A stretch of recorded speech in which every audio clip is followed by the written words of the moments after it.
महानगरपालिकेच्या निवडणुकीचं बिगुल वाजलंय आणि विद्येचं माहेरघर आता थेट राजकीय आखाड्यात बदललंय. प्रभाग क्रमांक 9 मध्ये तर राजकीय भूकंपच झालाय.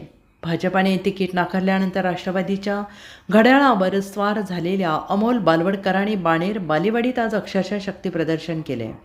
नेमकं काय आहे हा प्रकाराचा धडाका, पाहुयात हा विशेष रिपोर्ट. पुण्याचा प्रभाग क्रमांक 9 बाणेर बालेवाडी, पाषाणसूस आणि सुतारवाडीचा हा पट्टा सध्या राजकीय तापाने पेटलाय.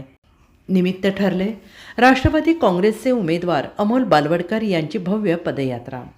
सुतारवाडीतील ऐतिहासिक भैरवनाथ मंदिरापासून या पदयात्रेला सुरुवात झाली.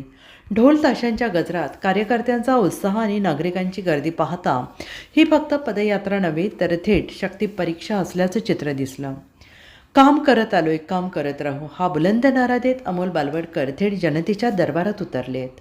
भाजपने तिकीट नाकारल्यानंतर राष्ट्रवादी काँग्रेसच्या घड्याळ चिन्हावर निवडणूक लढवण्याचा निर्णय आणि त्यानंतर झालेलं हे शक्तीप्रदर्शन यामुळे प्रभाग 9 मधील राजकीय समीकरण पूर्णपणे बदलत असल्याचा स्पष्ट दिसतंय.